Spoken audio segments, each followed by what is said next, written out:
जय माता दी दोस्तों, आज की कहानी मैं आपको सुनाने जा रहा हूँ गणेश जी ने कैसे तोड़ा कुबेर का अहंकार।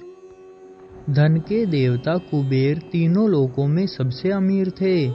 एक दिन उनके मन में विचार आया कि उनके पास इतनी संपत्ति है, लेकिन देवलोक में कम ही लोगों को इसकी जानकारी है। इसलिए उन्होंने अपने धन का प्रदर्शन करने के विचार से एक भव्य भोज का आयोजन करने की बात सोची। इस भोज में तीनों लोकों के सभी देवी देवताओं को आमंत्रित किया गया। भगवान शिव कुबेर के इष्ट देवता थे, इसलिए भगवान शिव का आशीर्वाद लेने कुबेर कैलाश गए और भगवान शिव से कहा, प्रभो, आज मैं सभी लोगों में सबसे ज्यादा धनवान हूँ।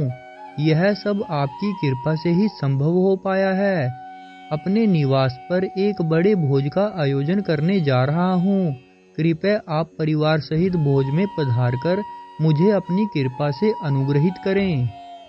भगवान शिव को कुबेर में मौजूद अहंकार दिख गया, इसलिए भगवान शिव बोले, वत्स, मैं कहीं बाहर नहीं जाता।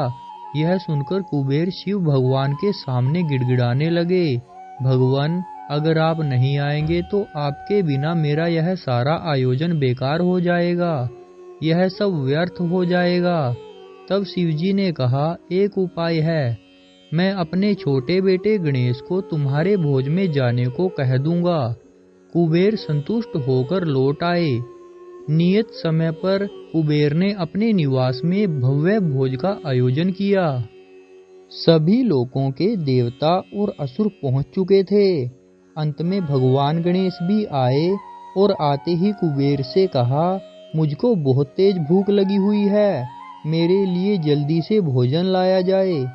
कुबेर स्वयं उन्हें भोजन कराने के लिए भोजन से सजे कमरे में ले गए। सोने और चांदी के थाली में भोजन परोसा गया।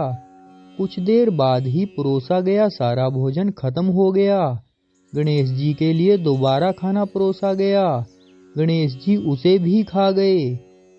दोस्तों, बार बार खाना परोसा जाता और क्षण भर में गणेश जी सारा भोजन चट कर जाते।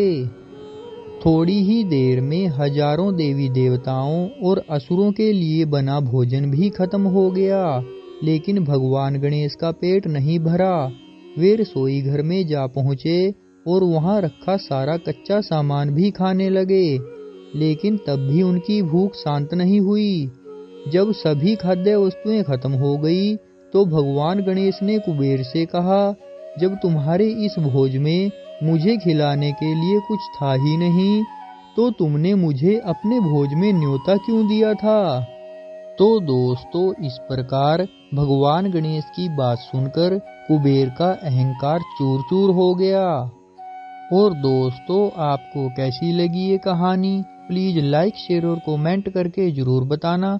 और मेरी आने वाली वीडियोस को देखने के लिए चैनल को सब्सक्राइब करना और बेल आइकन को प्रेस करना ना भूलना। जय माता दी, जय श्री गणेश।